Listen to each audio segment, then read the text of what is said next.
Okay, this is lesson 25 on friends, and friends are super important in a teenager's life. A study shows what's the most influential thing in a teenager's life. Number one was friends, two is the media, number three was parents, and number 17 was spiritual leaders. That's not a good sign, but it really shows how important friends are. And so, in today's short lesson, we're going to cover three Bible verses on friends and three kinds of friends and four friendship principles. And this will give you tremendous insight that you can base your whole life on, and it can make your future a lot brighter and help you make better decisions. First of all, three Bible verses on friends. First verse here is 1 Corinthians 15:13. Do not be deceived. Bad company corrupts good morals. So when you hang around bad people have bad morals, it will corrupt you. Not maybe, it will. It might take a while, it might be slow and subtle, but it will happen. And if you think that won't happen to you, check out the verse. It says, do not be deceived, means you're deceived. The Bible uses the word do not be deceived 2 times, and one of them has to do with friends and stuff. So it's just so important that you hang out with with the right friends. A great saying is friends are a map and a mirror. Friends are a map because they'll show you the direction of your life, and friends are a mirror. They show you who you really are. You choose friends like you want to become, like birds of a feather stick together. And so it's really a reflection of who you are. Okay, here's another verse in Proverbs 13:20. He who walks with wise men will be wise, but the companion of fools will suffer harm. Okay, it says he who walks with wise men, he who hangs out with wise men. Wise men see things from God's point of view. Fools see things from man's point of view or the world's point of view. So when you hang out a lot with wise men, you're going to become wiser and make better decisions and have a better life. But if you hang out with fools who just see has human opinion and stuff, you might not, you will suffer harm. It says you might suffer harm. It says you will suffer harm. Tell me your friends and I'll tell you your future. Okay, here we go. Another verse on friends. Proverbs 27:17. Iron sharpens a man, so one man sharpens another. The 49ers used to have this in their locker room when Mike Singletary was the head coach. And do you make your friends sharper and better people? Do your friends make you sharper and a better person? And so it's a really good way to evaluate your friendships. Try to make your friends better people. Try to choose friends that make you better people. Don't just choose friends by they who accept you. A lot of people, if they feel accepted, which is we all want to be accepted really bad, it's one of our biggest desires in life. But if just because they accept you and they're a bad influence on you, it's not worth it. It's better to have no friends than the wrong friends. Choose what you want to become. If you want to follow Jesus and live out a destiny and exciting lifestyle following God, choose friends like that. Okay, if you want to do drugs and just hang out and not accomplish anything, choose friends like that. I encourage you not to do that, but decide what do you want to become. If you want to be great at something, choose people that are great at that. Okay, so here's three kinds of friends. There's destructive friends that get you to do bad things, illegal things, things you shouldn't be doing. They're kind of deceptive and stuff. And next is distraction friends. They don't get you to do bad things. They don't do bad things. They just distract you from God's best. And then there's destiny friends. Do what's best for each other in view of eternity. Help you fulfill God's will for your life, God's destiny for your life.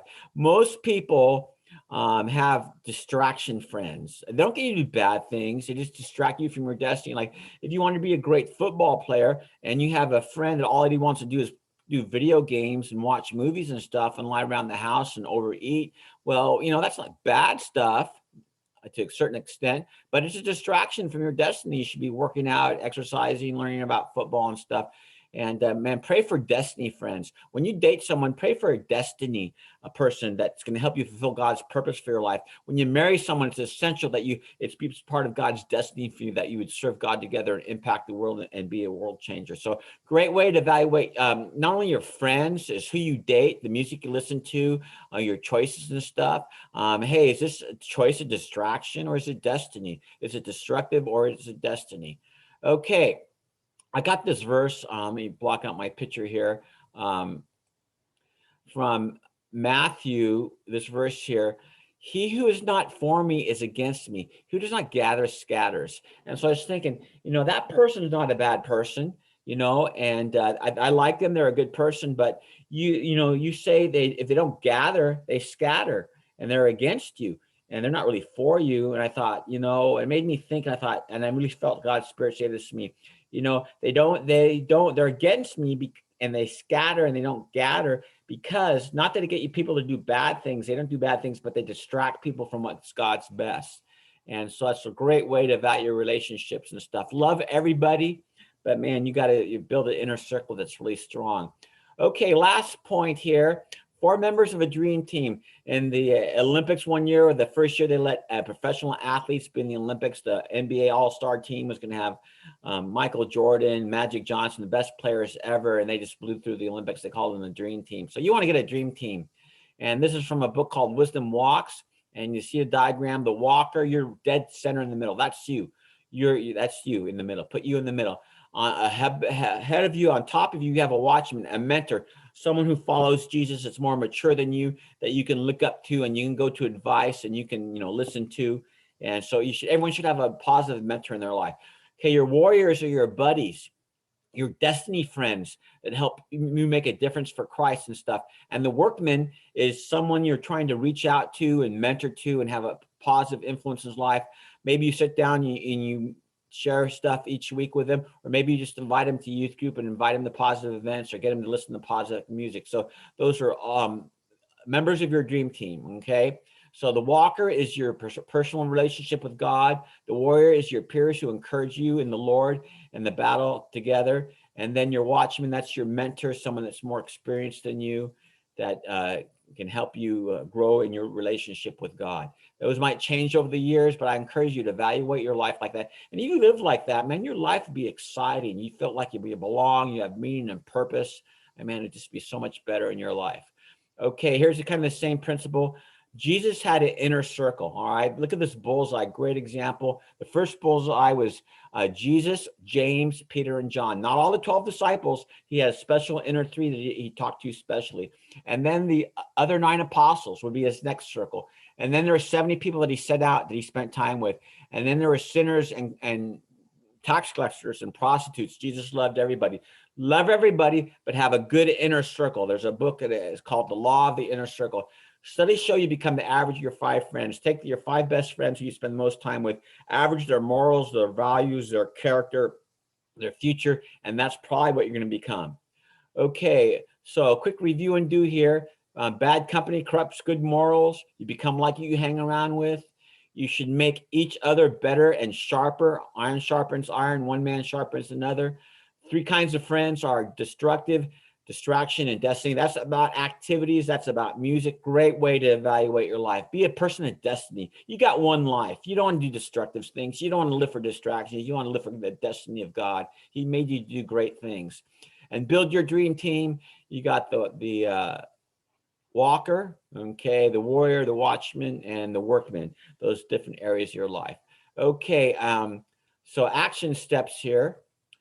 Team up and make each other better. Okay. One time when I was twice while I was teaching in high school, when John Copter was in high school, he teamed up with this girl named Susie and a guy named Frank, and they called themselves the God Squad. And intentionally, like on Friday night or at lunchtime, they would team up and love on somebody. They would take them out to eat, to hang out with them, and try to have a positive influence on them. Team up and reach out and suck people in. That's what drug groups do. That's what gangs do. They get this peer group and they suck people in and stuff. And that's what the parties do. They suck people into a negative environment and stuff. You should do that for Jesus, man. Build a positive peer group and suck them in. And final thought is, don't sacrifice your relationships for God for a relationship with a person, okay? God wants you to belong. He wants you to be accepted. He has people that in your life. Just pray for the right friends. Pray for the right person to date. Pray for the right person in your destiny. It's just huge. You're not going to live out your destiny. You can't live a positive, dynamic destiny in life if you hang around negative, distracted people.